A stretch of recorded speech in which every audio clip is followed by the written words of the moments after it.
We are moving to the fourth chapter, utility. So in this class, I'll be covering till perfect complements. Okay, till here, I'll be covering. In the next class, we can start with the quasi-linear preferences and all. So, utility. So what does utility mean? Utility is nothing but the want satisfying capacity of a commodity. It is the level of satisfaction. It represents the level of satisfaction we get from using a commodity. Okay. So in past, philosophers and economists talked of this utility as an overall well-being of a person. That is, happiness of a human. But there were many questions regarding that, like how we are supposed to quantify, to make it in numbers, this amount of utility. Then, like, is one person's utility same as another person's? Then, if an extra candy bar would give twice as much utility as an extra carrot, or does the concept of utility have independent meaning other than its being what people maximize? Conceptual problems made, what to say, it simply made to reformulate the of utility to consumer preference. Okay, so now utility is seen only as a way to describe preference. So as I denoted it here, utility, it's too small. Just split it, okay. So utility is a way to describe the preference, and preference is a way to analyze the choice. So this is the core of this syllabus, this chapter. Utility is the way to describe the preference of a consumer, and preferences are the ways to analyze the choices of a consumer. So that's it. And moving. So economists gradually came to recognize that all that mattered about utility as far as choice behavior was concerned, like one bundle had a higher utility than another. So it was just ranking. They didn't consider like how much did it difference happened. They just focused on the ranking. Okay. So the preferences of the consumer are the fundamental description useful for analyzing choice, and utility is a simple way for describing the preference. So a utility function is a way of assigning a number to every possible consumption bundle such that more preferred bundles get assigned larger numbers than less preferred bundles. Okay, so this is just about this ranking. So we focus on ordinal utility. There are two types of utility: ordinal utility and cardinal utility. Cardinal utility speaks of the, like, we are not focusing at it in this chapter. It says about the size of the utility difference between two bundles. Okay, it is significant, like attached to magnitude of the utility. It is not about ranking. It is not about ranking the preferences. It is about how much the size, how much is different, like how much is the size of utility difference between two bundles. In ordinal utility, we'll be discussing like one bundle preferred to the other. We won't discuss the difference of this utility in between both these bundles. Okay. So, like we simply like we know how to tell whether a given person prefers one bundle of goods or other to the another. We simply offer him or her a choice between the two bundles and see which one he chooses. Thus, we know how to assign an ordinal utility to the two bundles of goods. We just assign a higher utility to the chosen bundle than to the rejected bundle. So, but how do we tell if a person likes one bundle twice as much as another? There are ways, like we can say, like I like one bundle twice as much as another if I'm willing to pay twice as much for it. Okay. It is a good definition, but it is not on pure basic of logic. Okay, so to tell whether one bundle or another will be chosen, we only have to know which is preferred. Okay, which has the larger utility. Knowing how much larger doesn't add anything to our description of choice. We just want to know which is preferred.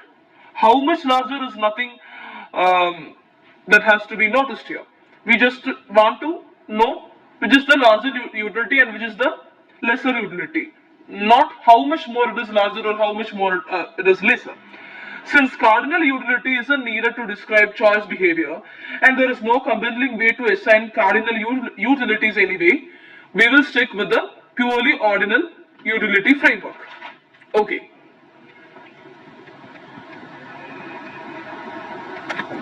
So ordinal utility means ranking. The size is not mattered here. Next, we are having table. So this just there is a different ways to assign utilities. So next we are moving to monotonic transformation. You can read it by yourself, okay. So next we are moving to monotonic transformation. It is very important. It simply says that a monotonic transformation of a utility function is a utility function that represents the same preferences as the original utility function. So we studied what is utility function. It is a way of assigning a number to every possible consumption bundle, which is more preferred bundles get assigned larger numbers, then less preferred bundles get lesser numbers of utility. That is utility function. So if x1 x2 represents a way to assign utility numbers to the bundle x1 and x2, then multiplying the same x1 x2 by 2 is another way of assigning utility. So multiplication by 2 is an example of monotonic transformation. Like it keeps our preferences or preference ordering intact, the same. We're just multiplying it with some numbers. We can multiply it with some numbers, add with any numbers, or like multiplication must be with a positive number, okay. Then we can add with any number, or we can raise it with an odd power. U raised to 3, like that. Okay, so this is what monotonic transformation means. Utility function, so we are having a utility function, and we are assigning another way. This utility function is represented in another way by means of multiplying it with a positive number, adding it with a positive number, or raising powers to this particular number. Okay. Next. So we can also say in other words that a monotonic transformation is a way of transforming one set of numbers into another set of numbers in a way that it preserves the order of the numbers. It keeps the preference ordering intact. Next, we typically represent a monotonic transformation. So this is important. So we typically represent a monotonic transformation by the function fu that transforms each number u into some other number fu. Okay. So if this is the utility, like u1 is preferred to u2, then in the function also, it will be as same. fu1 will be preferred to fu2. So it means the monotonic transformation and monotonic functions are same. There is nothing different. So this is only important when we need to calculate this, the rate. So this we have already discussed, how we can assign this monotonic transformations for utility function. We discussed it. Next, the rate of change of fu as u changes can be measured by looking at the change in f between two values. So fu2 minus fu1 by u2 minus u1. Okay. This is important. For a monotonic transformation, fu2 minus fu1 always has the same sign as u2 minus u1. The monotonic function always has a positive rate of change. Okay, positive rate of change. That means this goes like this. The graph goes like this. So here it is shown. The A is a monotonic preference where B is not monotonic. Okay.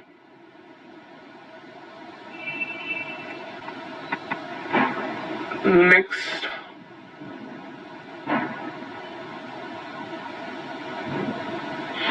If Fu is any monotonic transformation of a utility function that represents some particular preferences, then Fu x1 x2 is also a utility function that represents those same preferences. We studied like monotonic function and monotonic transformation are same. There is nothing different. Both will be having same preference ordering, same features and all. So next, these 3 points. Okay, these three. Sorry. These three. It is a circle. It is a loop. Let's see how this loop is. So if u x1 x2, that is utility function, represents some particular preference, that means u x1 x2 prefer to u y1 y2,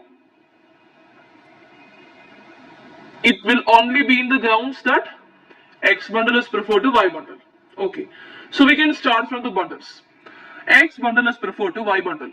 That means the utility from the bundle X is preferred to utility from the driven from the bundle Y. That means next the step is monotonic transformation. Okay, that means the monotonic transformation here is denoted by Fu. So Fu of X bundle is preferred to Fu of Y bundle. Then again, it will be only in the grounds of X bundle preferred to Y bundle. Okay, monotonic function represents the preferences in the same way. Okay, so this is just a loop. I mean, this all are same. So this is the sum, like this way we can summarize this. So geometrically, a utility function is a way to label indifference curve. Since every bundle on an IC must have the same utility, a utility function is a way of assigning numbers to the different ICs in a way that higher IC curves get assigned in larger numbers. From the point of view of monotonic transformation, it is just a relabeling of IC. As long as IC contain more preferred bundles get a large label than IC containing less preferred bundles. The labeling will represent the same preference. Okay. Like the more preferred bundles will be having a label and the less preferred bundles will be having another label. So cardinal utility we have already discussed on that. Next is constructing a utility function. So in this paragraph, in the first paragraph, they are giving an intransitive preference. I hope you guys remember it from the first chapter. 3 axioms of preferences like completeness, reflexivity and transitivity. So transitive means apple preferred to orange, orange preferred to carrot. That means apple is preferred to carrot. If you are not having any concept of transitivity there, it means there will be a set of bundles which doesn't have any best choice. Okay, like there will be a set of bundles which are not, which comes under like there is no better choice. So here they give us an intransitive preference. A preferred to B, B preferred to C, and C is preferred to A. According to the transitivity concept, A must be preferred to C, but this is an intransitive preference, so C is preferred to A.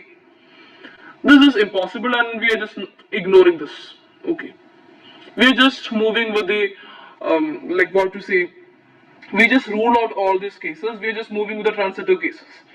So we know that a utility function is a way to label the IC such that higher IC gets larger numbers. Okay, so one easy way to draw the diagonal line. So how will we construct this? We'll just draw a diagonal line and it will be like this.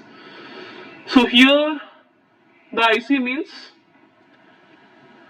the bundles are having less less utility derived bundles, and as the IC travels to this path more and more, as the IC goes this way, it will be having bundles of more utils. Okay, so we'll be drawing a diagonal straight line. And it is not hard to see that if preferences are monotonic, then the line through the origin must intersect each indifference curve exactly once. Exactly once only. Because the preferences are monotonic. Thus, every bundle is getting a level. Those bundles on higher IC are getting larger levels, and that those on, like, that's all it takes to be a utility function. It is very easy. So, idea of an ordinal utility function is pretty general. Nearly any kind of reasonable preference can be presented by a utility function. So, we studied how to construct a utility function. Next is examples of utility function. Okay. So the first example is of perfect substitutes. You remember what perfect substitute is, right? We'll move to perfect substitute later. Now we'll just go with the ICs. So this is giving a constant. These ICs are giving a constant. We know that a typical indifference curve is just the set of x1 and x2 such that there will be a constant k. So x1, x2 must give a constant k, because however it increase or decrease, it is on the same indifference curve, right? That means same level of utils, so it will be a constant k. And so considering an example, we'll go with the below example. So here the utility function is ux1 x2 is equal to square x1 x2 whole square. Okay, so what does the IC looks like? Utility function is just the square of the utility function, like x1 x2 whole square. Since ux1 x2 cannot be negative, it follows that ux1 x2 is a monotonic transformation of the previous utility function. Okay, that is the one before, like we discussed before. This means that the utility function has to have exactly the same shaped IC as those depicted in 4.3, as like this. Okay.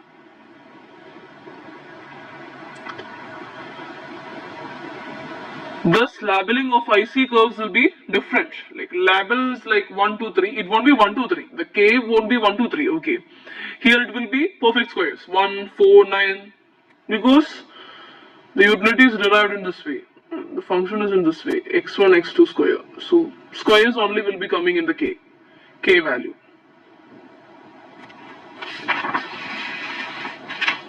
So there are two ways, like finding utility function representing some ICs and is somewhat difficult. So there are two ways to proceed. One is mathematical. Given the IC, we want to find a function that is constant along each IC and that assigns higher values to higher ICs. Second way is given a description of the preference, we try to think about what the consumer is trying to maximize, what combination of good describes the choice behavior of the consumer. Okay. So just mark this. So next is perfect substitutes. First example is of perfect substitutes. So as we say here, the number only matters. You may be remembering the red and blue pencils. The number only matters. So the utils will be denoted like this. And A and B will be positive numbers that measures the value of goods 1 and 2 of the to the consumer. And we know the slope minus A by B, right? And for perfect complement, so we know the left shoe and right shoe. Consumer only cares about the number of pairs. If he's having an extra right shoe or extra left shoe, like only extra left shoe, he doesn't care, he just wants the pairs. So the number of complete pair of shoes, that is minimum of the number of right shoes and left shoes. Okay, if you're having 10 right shoes and 11 left shoes, does that be in use? No. Minimum is needed there, right? Minimum means 10 is to 10 comma 10 is okay. So just focus here. This is the important one. 10 comma 10 is okay. And if you're having a one more in any of this, good. There is 11 comma 10. The minimum is what you need here. Then it will be 10 itself. Okay. Because one extra right shoe doesn't bring any use for him.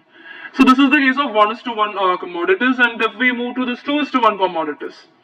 So in the last class we had explained the examples of car and petrol.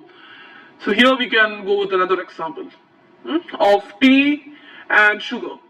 So for 1 cup of tea, 2 teaspoons of sugar is needed. That means